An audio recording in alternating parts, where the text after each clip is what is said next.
नमस्कार दोस्तों, अगर आप गार्डनिंग करते हैं तो आपके गार्डन में अदर कोई प्लांट रहे ना रहे, तो गुड़हल का प्लांट आपके गार्डन में अवश्य रहेगा। क्योंकि गुड़हल का प्लांट ये बहुत ही हार्डी प्लांट है।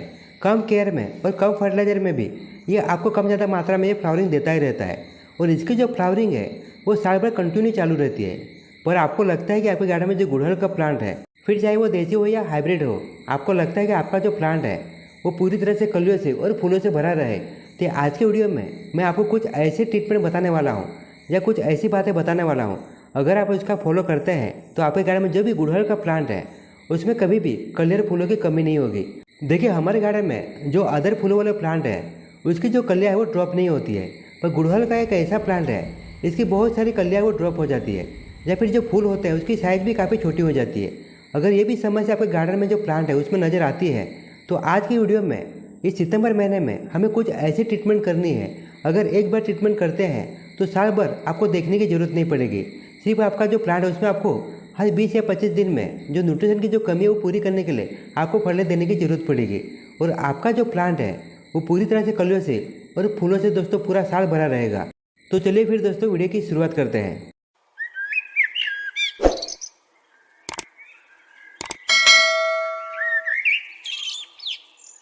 देखिए दोस्तों, अभी जब गुड़हल का प्लांट देख रहे हैं, ये मैंने कटिंग से ग्रो किया था और ये देसी गुड़हल है।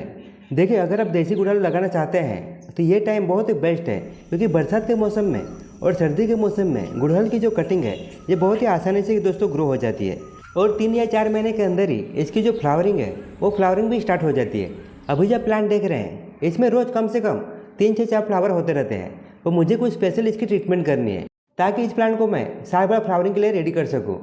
देखिए, ये जो प्लांट है इसको मैंने दोस्तों इसी टाइम पे हार्ड प्रूनिंग की थी। जब मैंने कटिंग से ग्रो किया था तो इसमें 2 ही ब्रांचेस निकली थी। इसके लिए जब मैंने हार्ड प्रूनिंग की तो इसमें आप देख सकते हैं बहुत सारी ब्रांचेस निकली है। और जितनी ज़्यादा मात्रा में ब्रांचेस रहेगी उतनी ज़्यादा मात्रा में इसमें कलियर फ्लावरिंग भी होगी। तो देखिए, अगर आपके गार्डन में जो प्लांट है, ऐसे देखा जाए तो गुड़हल प्लांट के जो हार्ड प्रूनिंग के जो टाइम है वो फरवरी बेस्ट माना जाता है। पर देखिए, सर्दी के मौसम में इसमें ज़्यादा मात्रा में कलियर फ्लावर होती है। इसके लिए अगर आपके यहाँ पे बारिश कम हो चुकी है तो जैसे मैं आपको दिखा रहा हूँ इस तरह से इसी टाइम पे आपको इसके हार्ड प्रूनिंग कर लेना है और इसे एक शेप में कट करना है। क्योंकि जब इसमें नई ब्रांचेस आएगी तो पूरा प्लांट एक शेप में दिखेगा और इसमें जब कलियर फ्लावरिंग होगी तो दिखने में ये बहुत ही खूबसूरत दिखेगा। देखिए, गुड़हल का जो प्लांट है वो परमानेंट फ्लावरिंग प्लांट में आता है, यानी इसकी जो फ्लावरिंग है वो कंटिन्यू चालू रहती है। अगर आपके गार्डन में जो गुड़हल का प्लांट है उसमें कलियाँ या फ्लावरिंग आ रही है और आप सोचेंगे कि जब इसकी फ्लावरिंग या कलियाँ कम हो जाएगी तभी मैं हार्ड प्रूनिंग करूँगा, तो वो समय के दोस्तों कभी भी नहीं आएगा। क्योंकि इसकी जो कलियाँ है या फ्लावरिंग है वो कंटिन्यू चालू रहती है। अगर आपको लगता है कि आपका जो प्लांट है वो साल भर बहुत ज़्यादा मात्रा में कलियर फ्लावरिंग दे, तो इसी टाइम पर आपको हार्ड प्रूनिंग करना काफ़ी ज़रूरी है। नहीं तो आपका जो प्लांट है अभी जिस मात्रा में यानी बहुत ही कम मात्रा में जो कलियर फ्लावरिंग आ रही है, वैसे ही दोस्तों पूरा साल भर इसमें बहुत ही कम मात्रा में कलियर फ्लावरिंग होगी। इसके लिए आपको हार्ड प्रूनिंग करना काफ़ी ज़रूरी हो जाता है। और ये जो मेरा प्लांट आप देख सकते हैं, ये मैंने जब कटिंग से ग्रो किया था तो बहुत ही छोटा था। 1 साल के अंदर ही ये प्लांट बहुत बड़ा हो चुका है और इसके जो रूट्स हैं वो पूरे गमले में फैल चुके हैं। इसके लिए दोस्तों अगर आपके गार्डन में भी जो प्लांट है, अगर उसके जो रूट्स है वो दोस्तों मिट्टी के ऊपर आ चुके हैं, तो आपको समझ जाना चाहिए कि इसके जो रूट्स की प्रूनिंग है वो आपको करना आवश्यक होता है। या फिर इस प्लांट को आपको बड़े गमले में शिफ्ट करना होगा। नहीं तो आपका जो प्लांट है इसमें कितना भी अच्छा फर्टिलाइजर देंगे या कितनी भी अच्छी केयर करेंगे, इसमें बहुत ही कम मात्रा में कलियर फ्लावरिंग होगी। इसके लिए आपको इस बात का ध्यान रखना है। और मेरा ये जो गुड़हल का प्लांट है उसे मुझे बड़े गमले में शिफ्ट करना है। इसके लिए सबसे पहले तो मैंने उस गमले से इसे बाहर निकाल दिया है। अगर आपको लगता है कि आपके गार्डन में जो प्लांट है उसकी साइज़ काफ़ी बड़ी हो चुकी है और इसे आपको शिफ्ट करना है, या फिर आपको उस प्लांट की रूट्स की प्रूनिंग करना है, तो ये समय बहुत ही बेस्ट है। या फिर सर्दी के मौसम में भी आप कर सकते हैं।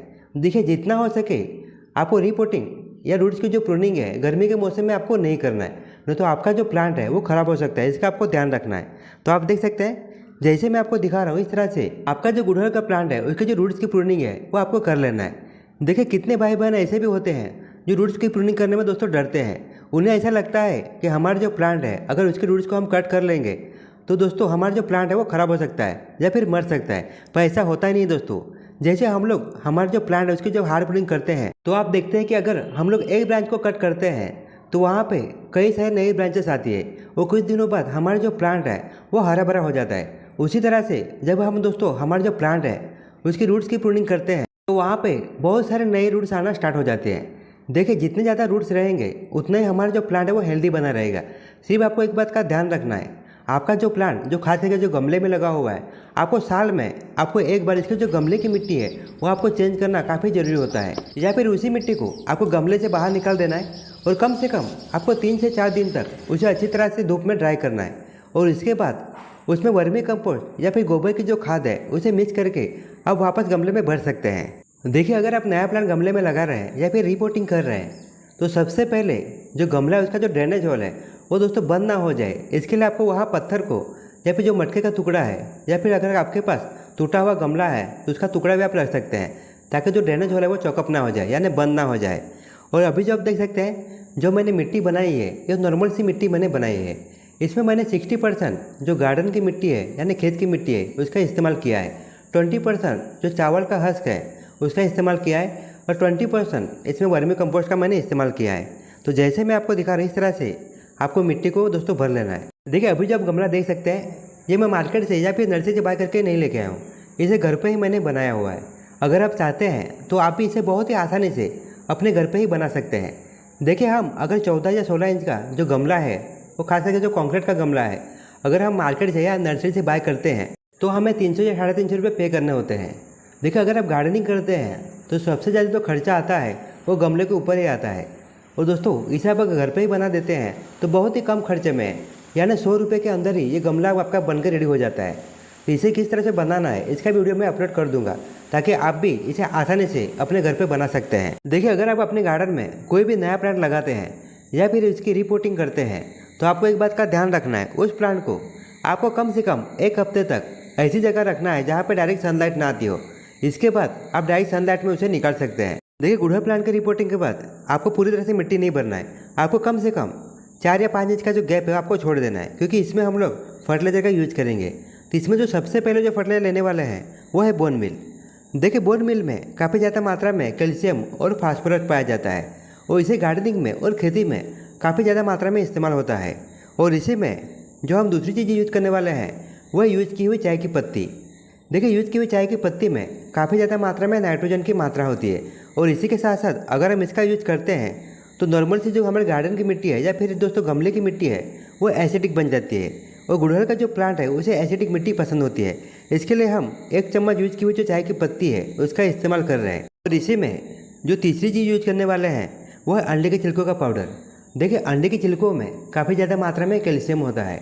अगर आप अंडे के छिलकों का इस्तेमाल नहीं करना चाहते हैं तो इसकी जगह पे जो खाने वाला चूना है या फिर लिखने वाला जो चौक है उसका भी आप इस्तेमाल कर सकते हैं। और अभी इस टाइम पे हमें कोई रासायनिक फर्टिलाइजर यूज नहीं करना है। अगर आपको रासायनिक फर्टिलाइजर यूज करना है तो जब हमारा जो प्लांट है उसमें नई ब्रांचेस आना स्टार्ट हो जाएगी उसी टाइम पे आपको रासायनिक फर्टिलाइजर यूज करना है।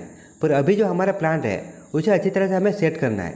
अगर सेट हो जाता है और नई ब्रांचेस निकलना स्टार्ट होता है उस टाइम पे आप कोई भी अच्छा फर्टिलाइजर यूज कर सकते हैं। देखिए फर्टिलाइजर देने के बाद जो गैप हम लोगों ने छोड़ा था उसे हमें मिट्टी से कवर कर लेना है और ऊपर से हमें कम से कम 1.5 से 2 इंच जगह छोड़ देना है ताकि जो पानी हम डालते हैं वो ओवरफ्लो होकर दोस्तों बाहर निकल ना जाए। इसके लिए आपको कम से कम 1.5 या 2 इंच का जगह छोड़ देना है ताकि पानी उसी में रह जाए और धीरे धीरे करके वो पानी अंदर तक जाए और ड्रेनेज होल से बाहर निकल जाए। हमारे प्लांट रिपोर्टिंग करने के बाद और एक काम हमारा रह गया है, जो हम लोगों ने हार्ड प्रूनिंग की थी यानी जहाँ से हम लोगों ने ब्रांच कट की थी वहाँ पे आपको हल्दी का पाउडर, एलोवेरा का जेल या फिर आपके पास फंगीसाइड का पाउडर है उसका आपको इस्तेमाल करना है। क्योंकि जब हम लोग वाटरिंग करते हैं या जब बारिश आती है तो जो पानी है जहाँ पे हम लोगों ने ब्रांच को कट किया है अगर पानी वहाँ पे लगता है तो धीरे धीरे करके वो ब्रांच है वो काली होती जाती है यानी डाई बैक का प्रॉब्लम होता है और धीरे धीरे करके आपका जो प्लांट है वो ख़राब हो जाएगा। इसके लिए जब भी आप हार्ड प्रूनिंग करते हैं तो उस जगह पे आपको एलोवेरा का जेल, हल्दी का पाउडर या फिर आपके पास फंगीसाइड का पाउडर है उसका भी पेस्ट बनाकर आप वहाँ पर लगा सकते हैं। और अभी जो हम लोगों ने जो हार्ड प्रूनिंग या सॉफ्ट प्रूनिंग की है उस प्लांट को आपको ऐसी जगह रखना है जहाँ पे डायरेक्ट धूप ना आती हो और जैसे 1 हफ्ता होता है तो इसे ऐसी जगह रखना है जहाँ पे इसे 2 या 3 घंटे की धूप आती हो। और दोस्तों 1 महीना होने के बाद इसे डायरेक्ट सनलाइट में आप निकाल सकते हैं। तब तक हमारा जो प्लांट है उसमें नई ब्रांचेस आना भी स्टार्ट हो जाएगा। और जैसे मैंने आपको बताया है इस तरह से आपके गार्डन में जो भी गुड़हल का प्लांट है ये सभी ट्रीटमेंट अगर आप करते हैं तो आपका जो प्लांट है वो 1 साल के लिए पूरी तरह से फ्लावरिंग के लिए रेडी हो जाएगा। और जो ट्रीटमेंट मैंने आपको बताई है अगर आप अभी कर लेते हैं तो 1 साल तक आपको कोई भी ट्रीटमेंट करने की ज़रूरत नहीं पड़ेगी और आपको हार्ड प्रूनिंग करने की भी ज़रूरत नहीं पड़ेगी। और देखिए आपका जो प्लांट है 1 महीने में जब इसमें नई ब्रांचेस आना स्टार्ट हो जाएगी तो ये अपने साथ दोस्तों बहुत सारी कलियाँ भी लेके आएगी और 2 महीने में आपका ये जो प्लांट है पूरी तरह से कलियों से और फूलों से भर जाएगा और साल भर ये प्लांट ऐसे ही कलियाँ और फूलों से भरा रहेगा। सिर्फ आपका जो प्लांट है उसे हर 20 या 25 दिन में एक बार आपको फटने देने की ज़रूरत पड़ेगी, क्योंकि हमारा जो प्लांट है उसमें ज़्यादा मात्रा में कलियाँ और फ्लावर के लिए उसे काफ़ी ज़्यादा मात्रा में न्यूट्रिशन की आवश्यकता होती है और वो न्यूट्रिशन की जो कमी है वो पूरी करने के लिए आपको हर 20 या 25 दिन में एक बार फटने देने की ज़रूरत पड़ेगी। अदर कोई भी आपको ट्रीटमेंट करने की ज़रूरत नहीं पड़ेगी और आपका जो प्लांट है वो साल भर कलियाँ और फूलों से भरा रहेगा। तो चलिए दोस्तों, इसी के साथ अभी आपसे विदा लेता हूँ। आशा करता हूँ कि आपको वीडियो पसंद आया हो। अगर आपको वीडियो थोड़ा सा भी यूजफुल लगे तो इस वीडियो को लाइक और शेयर करना ना भूलना। तो मिलते हैं दोस्तों नेक्स्ट वीडियो में नेक्स्ट टॉपिक के साथ। तब तक के लिए धन्यवाद।